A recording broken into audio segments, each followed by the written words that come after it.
ওং নমো ভগবতে বাসুদেবায়। জয় মা লক্ষ্মী।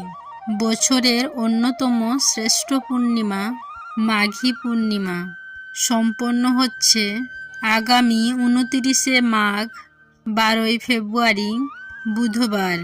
শুধু মাঘ মাস নয়, বছরের একটি অন্যতম গুরুত্বপূর্ণ সর্বশ্রেষ্ঠ দিন হিসেবে গণ্য করা হয় এই মাঘী পূর্ণিমার দিনটিকে। কারণ বলা হয় এই সময় দেবদেবীরা মর্ত্যলোকে ভ্রমণ করতে আসেন। স্বয়ং শ্রী বিষ্ণু গঙ্গার জলে এই সময় অবস্থান করেন। তাই অন্যান্য পূর্ণিমা অপেক্ষা এই পূর্ণিমার গুরুত্ব অনেক বেশি।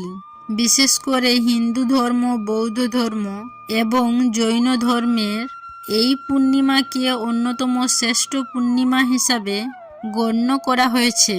তাই এই পূর্ণিমায় কিছু কিছু বিষয় পালনের কথা যেমন বলা হয়েছে, তার পাশাপাশি এমন কিছু বিষয় রয়েছে যা এড়িয়ে যাওয়ার কথাও বলা হয়ে থাকে।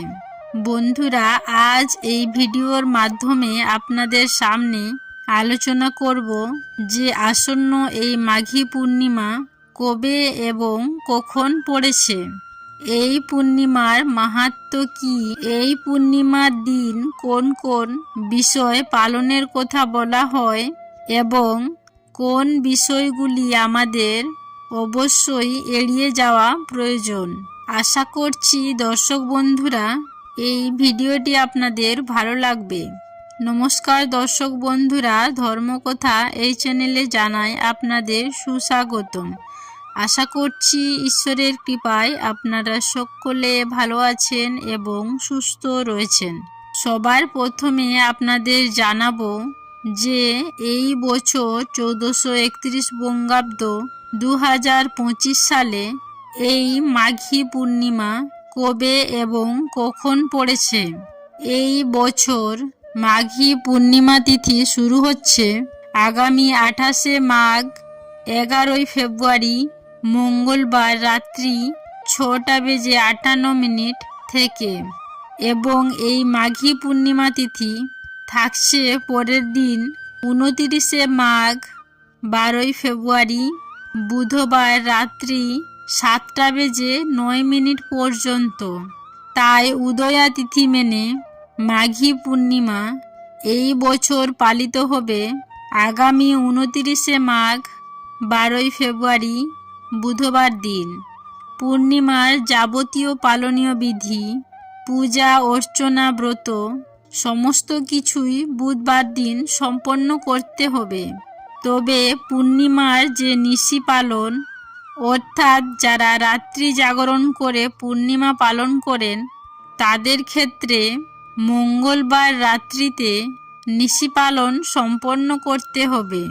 বন্ধুরা, আর আপনারা যদি মাঘী পূর্ণিমার পুজো দিতে চান, তাহলে উদয়া তিথি মেনে পরের দিন বুধবার এই পূজা সম্পন্ন করবেন।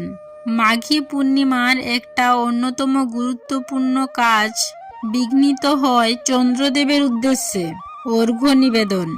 চন্দ্রদোষ দূর করার উদ্দেশ্যে এবং মনের শান্তির জন্য এই চন্দ্রদেবের উদ্দেশ্যে অর্ঘ্য নিবেদন করা হয়। অর্ঘ্য অর্থাৎ চন্দ্রদেবের উদ্দেশ্যে ফুল, জল এবং একটি থালায় সামান্য ক্ষীর বা পায়েস অথবা সামান্য দুধ নিবেদন করার কথা বলা হয়।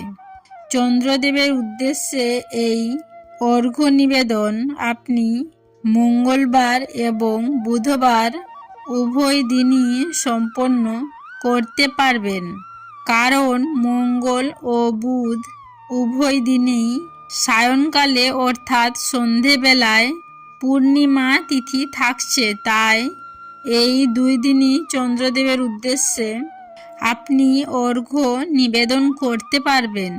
তবে বন্ধুরা, আপনারা যদি মাঘী পূর্ণিমার দিন বাড়িতে সত্যনারায়ণ পুজো করতে চান, তাহলে তা অবশ্যই বুধবার দিন সম্পন্ন করা প্রয়োজন। 29শে মাঘ 12ই ফেব্রুয়ারি বুধবার সন্ধ্যা 5টা 27 মিনিট থেকে রাত্রি 7টা 3 মিনিটের মধ্যে এই সত্যনারায়ণ ব্রত সম্পন্ন করা প্রয়োজন। আশা করছি দর্শক বন্ধুরা এই বছরের মাঘী পূর্ণিমার সময়সূচি সম্পর্কে বিস্তারিতভাবে অবগত হয়েছেন। বন্ধুরা, এইবার আমরা জানব মাঘী পূর্ণিমার দিনটি কেন এত গুরুত্বপূর্ণ দিন এবং এই দিন কোন কোন বিষয়ে পালনের কথা বলা হয়ে থাকে। বন্ধুরা, শাস্ত্র অনুসারে মাঘী পূর্ণিমার দিন দেবদেবীরা মর্তে ভ্রমণ করতে আসেন। এই সময়কালে শ্রী বিষ্ণুর অধিবাস হয় গঙ্গার জলে। তাই এই পূর্ণিমাতে কিছু কিছু বিষয় আমাদের পালনের কথা বলা হয়ে থাকে। বন্ধুরা, সবার প্রথমে যে বিষয়টির কথা আমি বলবো তা হলো গঙ্গা স্নান। বলা হয় যদি এই দিন গঙ্গা স্নান করা সম্ভব হয় তাহলে সেক্ষেত্রে ব্যক্তি দীর্ঘদিন নিরোগ জীবন অতিবাহিত করেন এবং তার সমস্ত পাপ দূর হয়ে ব্যক্তি মোক্ষ লাভ করতে সক্ষম হন। তাই বন্ধুরা, মাঘী পূর্ণিমার দিন ব্রহ্ম মুহূর্তে অথবা সকালবেলায় পারলে গঙ্গা স্নান করে নিন। যদি আপনি গঙ্গা নদীতে গিয়ে গঙ্গা স্নান করতে অক্ষম হন তাহলে আপনি বাড়িতে জলে গঙ্গা জল মিশিয়ে স্নান করে নিতে পারেন। এতেও গঙ্গা স্নানের পূর্ণ ফল অনেকাংশেই লাভ করা যায়। এই গঙ্গা স্নান করার সময় ভগবান শ্রী বিষ্ণুর উদ্দেশ্যে এই মন্ত্রটি 3বার উচ্চারণ করতে হয়। আর মন্ত্রটি হলো ওং নমো নারায়ণ। গঙ্গা স্নান সম্পন্ন হওয়ার পর সূর্যদেবের উদ্দেশ্যে পূর্ব দিকে মুখ করে এই দিন জল, তিল এবং লাল ফুল অর্ঘ্য হিসেবে নিবেদন করতে হয়। দ্বিতীয়ত যে বিষয়টির কথা বলবো বন্ধুরা, এই দিন ভগবান শ্রীবিষ্ণু বা শ্রীকৃষ্ণ এবং মা লক্ষ্মীর পুজোর পাশাপাশি চন্দ্রদেবেরও পূজা করা হয়। এই পূজায় ভগবানের উদ্দেশ্যে চরণামৃত, পান, তিল, সুপারি, কুমকুম, ফুল, ফল, পঞ্চগব্য, দূর্বা ও তুলসী পাতা ভগবান শ্রীবিষ্ণুর উদ্দেশ্যে অবশ্যই নিবেদন করুন। তবে বন্ধুরা, মা লক্ষ্মীকে তুলসী পাতা ভুলেও নিবেদন করবেন না। হ্যাঁ বন্ধুরা, এই দিন মা লক্ষ্মী দেবীকে গঙ্গা জলের সাথে মিষ্টি মিশিয়ে যদি ক্ষীর নিবেদন করতে পারেন এবং সেই ক্ষীর পুজো সম্পন্ন হওয়ার পর রাত্রিবেলা চাঁদের সম্মুখে কিছুক্ষণ রেখে দেওয়ার পর সকলের উদ্দেশ্যে যদি বিতরণ করেন তাহলে ঘরে সুখ সমৃদ্ধি সর্বদা বজায় থাকে এবং ব্যক্তির জন্মকুণ্ডলিতে যদি কোনো চন্দ্র দোষ থেকে থাকে সেই দোষও মুক্ত হয়ে যায়। তৃতীয়ত যে বিষয়টির কথা বলবো বন্ধুরা তা হলো এই দিন দান করা অত্যন্ত শুভ বলে গণ্য করা হয়। এই বিশেষ তিথিতে তিল, ঘি, গুড়, লবণ, কম্বল, বস্ত্র, শস্য বা যদি কোনো খাবার যদি কোনো দুস্থ মানুষ, পশু পাখি অথবা কোনো সাধুকে বা বাচ্চাকে দান করতে পারেন তাহলে সেটি অত্যন্ত শুভ বলে গণ্য করা হয়। এতে পুণ্যপ্রাপ্তি হয়। এই দিনে আপনি আপনার সামর্থ্য অনুযায়ী অসহায় এবং গরিব মানুষদের দান করার চেষ্টা করুন। বাড়িতে যদি কোনো ভিক্ষুক আসে তাকে কখনোই খালি হাতে ফিরিয়ে দেবেন না। বন্ধুরা, এই মাঘী পূর্ণিমার দিন অবশ্যই বাড়িতে লক্ষ্মী নারায়ণের পূজা সম্পন্ন করুন।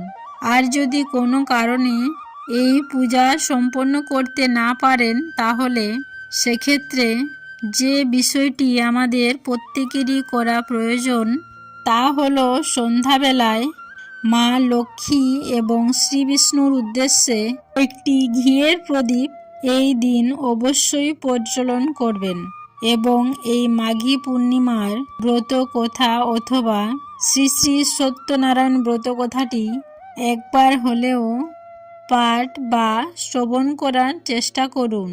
বন্ধুরা, এই দিন যদি সম্ভব হয় সকালে একটি পাত্রে হলুদ, সিঁদুর এবং ঘি একসঙ্গে মিশিয়ে সদর দরজার উপরে একটি স্বস্তিক চিহ্ন আঁকুন। এর ফলে বাড়িতে প্রবেশ করে মঙ্গল ও শুভবার্তা। এই মাঘী পূর্ণিমার দিন তামসিক খাবার, ঝগড়া, বিবাদ, অন্যের ক্ষতি করার মানসিকতা এই সমস্ত কিছুই এড়িয়ে চলুন।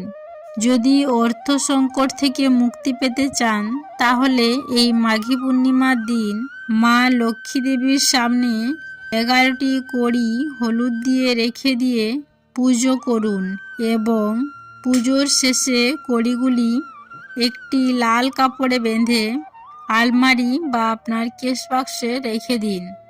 এতে মা লক্ষ্মী দেবীর কৃপায় আপনার অর্থনৈতিক সমস্যা দূর হবে।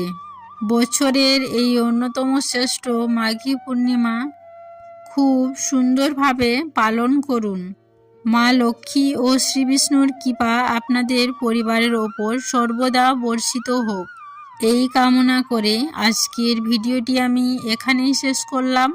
নমস্কার ও ধন্যবাদ। ঈশ্বর আপনাদের মঙ্গল করুক।